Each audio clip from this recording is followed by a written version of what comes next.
Fala galera do nono ano, como é que vocês estão? Tudo bem com vocês? Olha, chegamos ao último vídeo de explicação.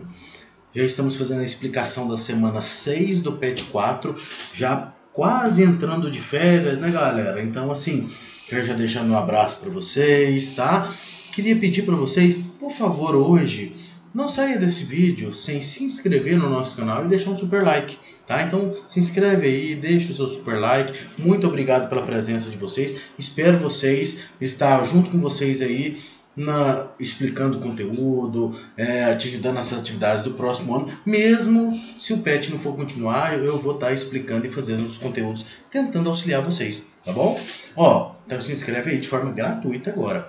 Pessoal, sexta semana, vídeo de explicação do conteúdo, página 100 do nosso PET 4, conteúdo de geografia. E vamos falar sobre o quê? Apropriação dos recursos naturais de forma antrópica.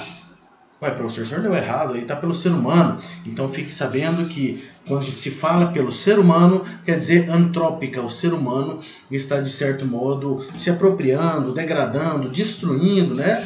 O ser humano, uma crítica que a gente pode pensar sobre nós mesmos aí, é o seguinte: já que somos tão inteligentes, somos tão capazes de construir coisas tão fantásticas, né? De salvar vidas e tal, como que não somos capazes de preservar o nosso próprio planeta? Né? Então vamos já começar a pensar por esse lado aí. Mas bora lá. Ó, apropriação dos recursos naturais pelo ser humano. Caro estudante, nessa semana você vai perceber como a atividade industrial se apresenta da disponibilidade de recursos naturais para sua localização e as consequências dessa relação. Que relação que está falando? Da relação entre o ser humano e a natureza. O ser humano querendo fazer, construir coisas, produzir, né? E com isso arrebentando com o nosso planeta.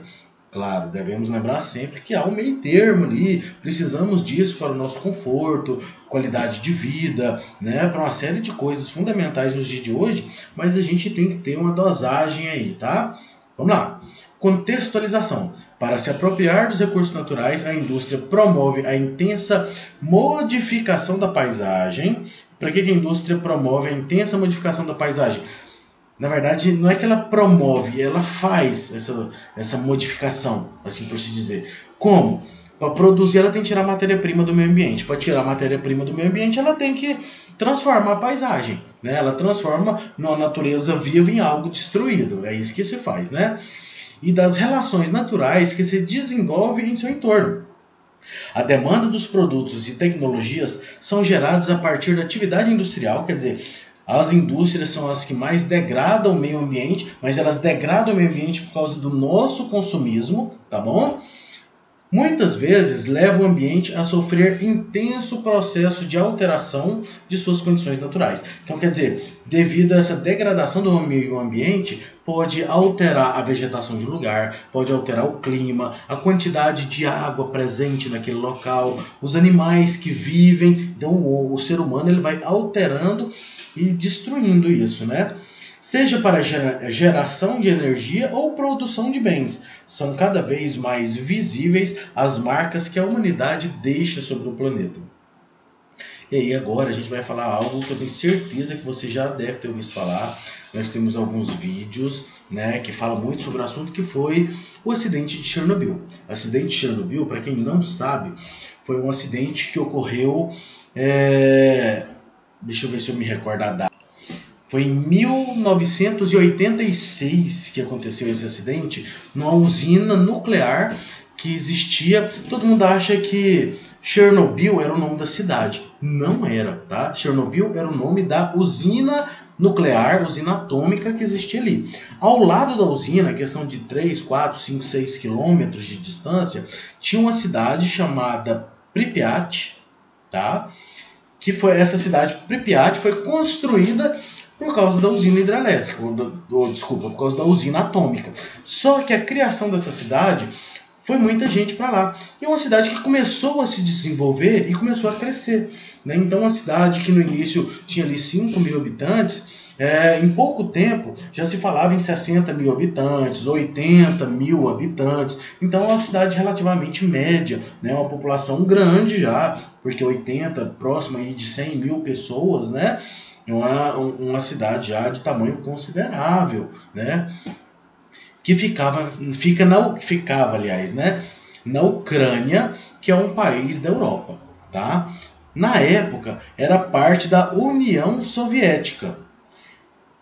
Era composta por 4 radiadores e foi o cenário de um dos maiores acidentes nucleares da história. Fala um dos maiores, mas foi o maior de nossa história. A usina era utilizada para a geração de energia do país.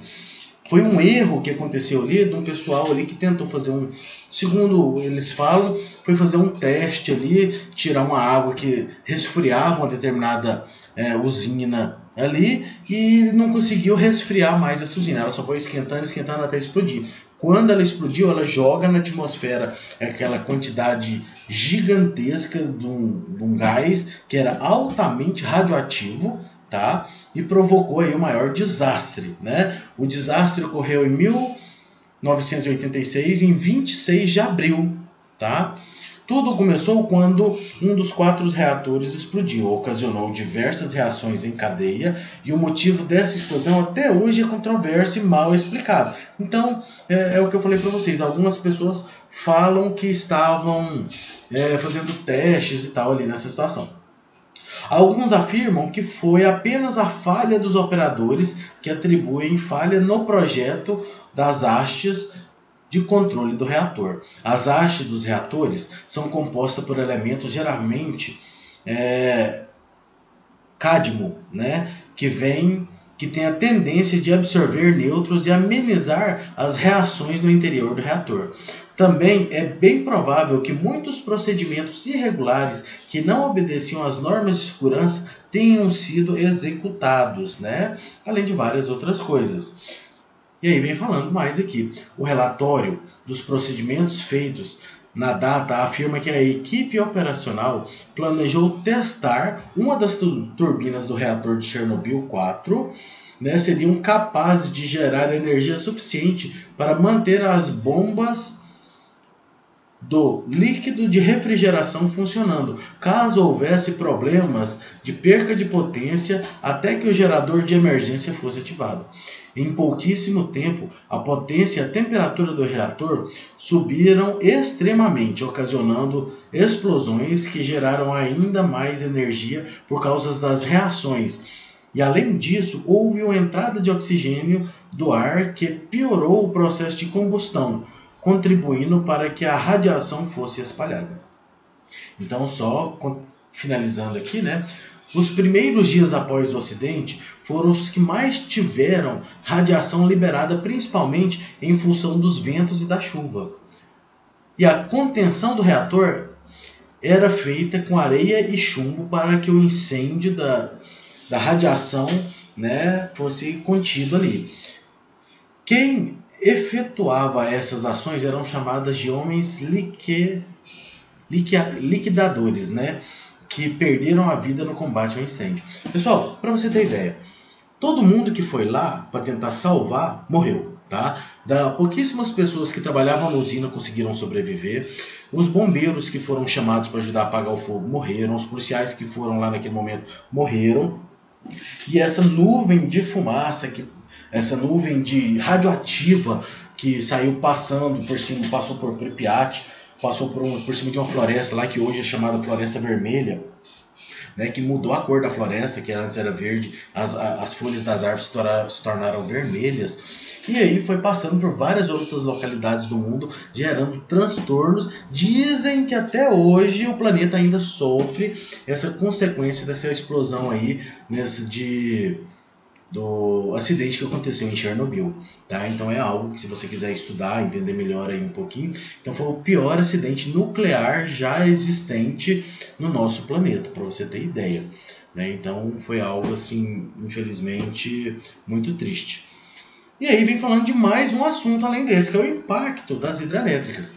A hidrelétrica, galera, ela produz uma energia limpa, tá? Como assim? Uma energia que ela é renovável, a água se renova rapidamente ali, no caso nem chega a poluir essa água, tá? Só que ela causa um impacto. Onde a energia hidrelétrica produzida, precisa se construir lá uma usina hidrelétrica, né? E na construção dela é necessário desmatar, é necessário cortar uma grande quantidade de árvores, construir coisas na localidade, uma barreira de contenção de água, né? Um muro gigantesco, além de várias outras coisas. E aí você retira uma grande quantidade de animais que moram naquela localidade dos seus habitats, né? Ali normalmente tinha um rio originalmente, e aí com esse rio, com essa queda d'água que tinha naquela localidade, fazendo um muro muito alto e tampando ali, esse vai encher, onde era um rio vai se transformar numa represa gigante, né? E aí a quantidade de espelho d'água vai crescer bastante ali, alterando temperatura, alterando toda uma biodiversidade presente naquela localidade. Claro que os impactos ambientais ainda são menores do que outros modos de produção de energia. Tá? A energia acaba sendo limpa porque não polui a água, mas ela acaba degradando o meio ambiente, causando alguns problemas ali, né? Quando a grande barragem é construída, o rio a jusante, quer dizer, em direção à nascente do rio, não rio abaixo, rio acima, né? Percorre grande parte, perde grande parte de espécies de peixes que são importantes para a população ribeirinha. Por que perde? O peixe, ele pratica piracema. Para quem não sabe, a piracema, o peixe nasce em determinado lugar durante o rio e aí ele vai descendo um período do ano no rio.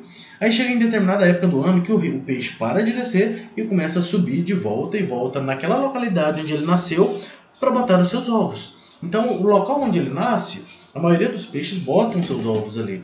A partir do momento que o ser humano, né, vai lá e constrói aquela barreira ali, a usina hidrelétrica, aquela, né, grande paredão ali, o peixe não consegue ultrapassar aquela barreira.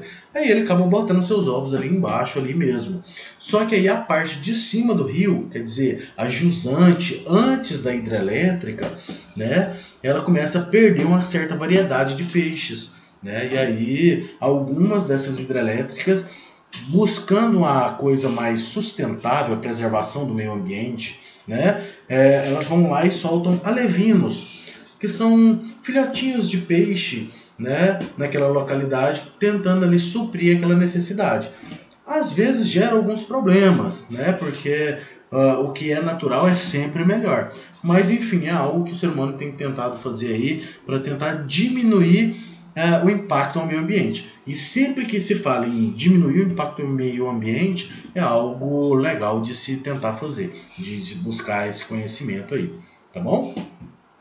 Pessoal, falamos aí de uma grande quantidade de problemas dos impactos das hidrelétricas, falamos aí também sobre o acidente de Chernobyl, né? E estamos aí nessa última semana do PET 4, na semana 6 aí do nosso conteúdo. Então eu queria pedir para você assim, se inscreva no nosso canal agora, não perca essa oportunidade, não perca a chance de se inscrever no nosso canal, vem contribuir com a gente. E lembrando que é totalmente gratuito, tá? Você não paga nada por se inscrever no nosso canal, é só ir lá, clicar, você não gasta mais do que 5 segundos. Então se inscreve aí agora, não sai desse vídeo sem se inscrever. Valeu!